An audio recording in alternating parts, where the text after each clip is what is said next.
Hello everyone, this is Eileen from Allergy Superheroes and welcome to our much awaited talk about EpiPens and what happens to them in extreme heat. Now, many of you may remember that last summer I did an experiment on EpiPens where I took 5 EpiPens, I had one as my control, put 2 in the freezer, and I put 2 on the hot dashboard of my car to see what would happen. I kind of suspected that the frozen one might not fire properly, and I was right, but what took me really by surprise with that experiment last summer, which you can still see the video, it's here on our Facebook page and it's also on our YouTube, but what really took me by surprise in that first experiment was one of the 2 EpiPens that was on the dashboard of the car did not fire. It jammed.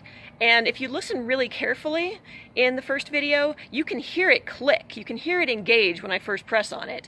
But I didn't realize that at the time, and I kept trying to push harder and harder and harder, and it did not fire ever. And then like an hour later, it fired spontaneously on the table. So that was really surprising. I had no idea that the device might get damaged, but I was always curious because the EpiPens I was using for that experiment expired in August of 2017, and in 2017 Mylan had a recall on EpiPens, and they had recalled EpiPens that expired in, I believe, April and May of 2017, and also September and October of 2017, and I always wondered why the gap. You know, why was it not everything from April to October?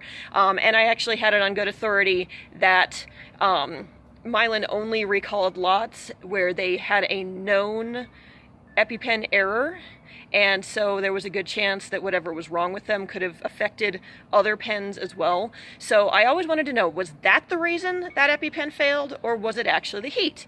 So later in the summer, I took 20 EpiPens and put them under the same conditions on the dashboard of my car. Let me grab the photo here. Come on. So, 20 EpiPens on the dashboard of my car on a cookie sheet. They were 10 matched pairs. They were all labeled to make sure we were accounting for user circumstances and all of that. And I subjected them to the same heat problems that we were having, or that I exposed the first one to. I had them out on the dashboard of the car, full sun, south facing, so they got really hot. They got up to 195 degrees on some days. And so I had them heating for a long time. I also had some in the glove box, and I'll talk about that a little bit later. But the ones on the dashboard of the car, after a good amount of time, they got really hot. I went ahead and fired them. And now again, I showed you they were in matched pairs. That's right. The uppercase pair I allowed to return to room temperature before firing, and the lowercase of the pair I left in the car until right when I was ready to fire it, so it was hot when I fired it. And so there was one day, school had started again by this point. I was firing EpiPens right before picking up my kids from school. I was doing it on my Instagram stories, so I had a bunch of 15-minute video or 15-second videos.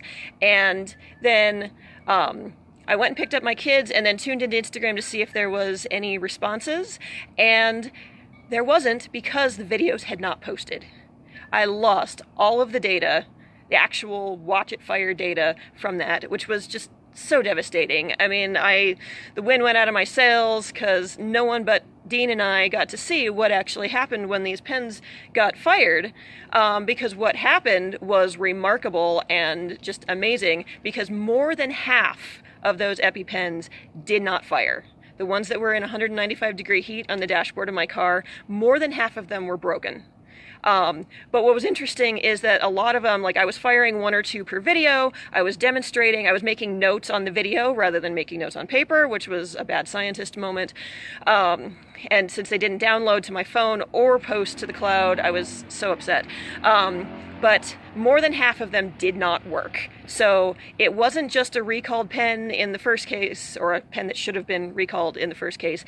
It was a big problem. Every single, or half of those EpiPens did not work. You really honestly can break an EpiPen by putting it in extreme temperatures in the car. A lot of them, what was interesting though, is I would try to fire it, it wouldn't go, I would set it down, I'd grab the next pen, and then it would spontaneously fire on the table. And can you only imagine how devastating that would be if you needed that EpiPen? If you're putting it on your leg, you're pushing harder, it's not going, what's wrong, what's wrong, what's wrong? You're in a panic because you're having anaphylaxis. You finally put it down to maybe grab your other pen or call 911 or whatever you're doing, and then it fires into the air. I mean, that would be horrible. So really, EpiPens and the car do not mix. You should not be doing this. I still have some of these old pens, and again, since some of them spontaneously fired later, I wasn't even really able to get a good sense of, you know, exactly which ones didn't work. But here was a video, or here was a picture I took right after the first set of them, and you can see about half of them didn't fire, and some of them had already fired. I'm seeing a comment here that somebody had theirs turn color, which is actually interesting. That's how my first experiment started. I was trying to make them change color, and it was not happening, and I've heard that can take a really long time. Temperature doesn't tend to have much to do with it. But yeah, definitely, we all know if it changes color, that means it's bad, but it can be bad even if it doesn't change color. So I still have all the pens that I know for sure did not work. This one, you can see, remained jammed. This one here is one of the ones that fired spontaneously later. Here's another one, matched pair, also fired spontaneously later. Another one that has remained jammed to this day. And this was all, I think, last September, so they've still remained jammed here, these other ones. This one's still jammed. But again, I don't have all of them here because I didn't remember which ones were which, but more than half, like 6 or 7 of each set of 10 would not fire, which was really bad news. And I made sure there were none of the ones, none of the pens that I used expired between April and October of 2017, so there was no chance of any of them being affected by that recall. So it was really wild and interesting. But, you know, one other thing that I have wondered is, okay, so I managed to cook them on the dashboard of the car, 195-degree heat on some occasions. I mean, that's really hot. But how often do people leave their EpiPens in the car? Sometimes it happens because you forget it. You know, it's in your purse, or it's in its Epi bag, or it's in a kid's backpack, and you leave that in the car, you forget about it. And otherwise, there are some people who still, and I hope these videos will help them not, but some people will still keep them in their car saying, oh, at least it's near me all the time, right?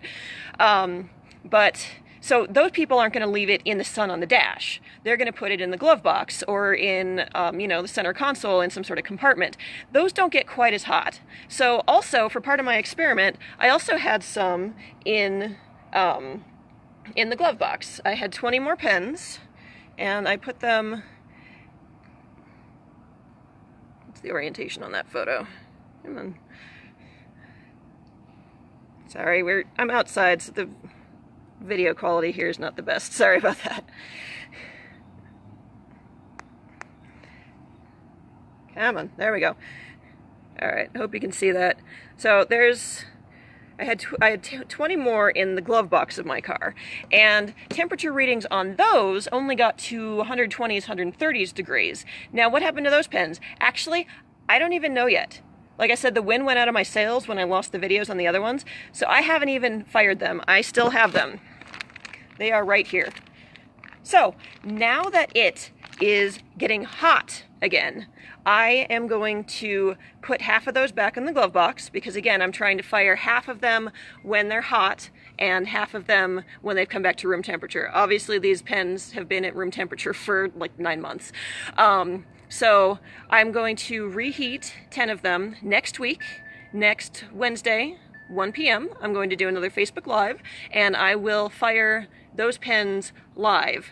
And I will back up my data this time so I don't lose it in case there's an error. But so, you know, really the question is, you know, there's a break point somewhere for the epinephrine device. And you know, I'm curious, is it closer to 195 degrees, or will these other pens have a problem? Now, something else to keep in mind, though, is that even whether or not the EpiPen works or not, there have been numerous studies that show that heat does affect the epinephrine. Even without it changing color, the solution can be completely clear. And a lot of times people have pens that are 4 or 5 years old and the solution still looks clear. I mean, it does take a while. Age will eventually make it change color, from what I understand, but epinephrine does degrade in the heat. So if you're leaving an EpiPen in the car, even if the device fires, you're probably not getting a full dose, which is another reason to, if you've been keeping one in the car, stop. Don't do that. You need to keep it at a better temperature. Cold, from what I have heard, does not actually damage the epinephrine. But you know, if your epinephrine is an ice cube when you need it, that's not going to help you either. But at least the cold, you don't need to necessarily go out and buy new EpiPens. But for the heat, you know, it's dangerous. You might not be getting a full dose, and depending on how bad the heat is, you might not be able to make it fire. So next week, please tune back in. We are going to find out what happens to the ones that didn't get quite as hot. We'll see if that is hot enough to break the EpiPen, or if the temperature break point is somewhere in between 130 and 195 degrees. So I wanted to make sure you all knew that, because you know, it was really striking to watch all those pens not work, and I was just, again, so devastated when I found out that those videos had not saved. And you know, I hadn't backed up with a second camera like I had on the first experiment, which just made me so upset. So please tune back in, and you can find out along right in real time with me whether or not EpiPens are truly damaged at that point in time, or whether it needs to be hotter. And if you find our experiments helpful, if you find the things we share helpful, please consider supporting us on Patreon. It's patreon.com/allergysuperheroes.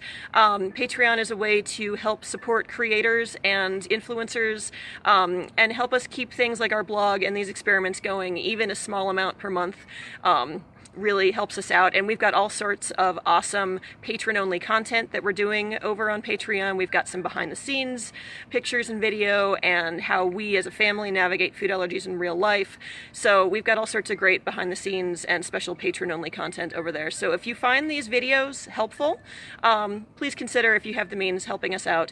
But regardless, this video, again, right here, all these EpiPens are going to be fired next Wednesday here on Facebook, and you can watch along and help us find out where there's a problem with the EpiPens. And if you have ever kept your EpiPens in the car, stop. Don't do it. So that's all for today. I hope you all had a fabulous 4th of July yesterday. Everyone stayed safe. And tune in next time. Bye.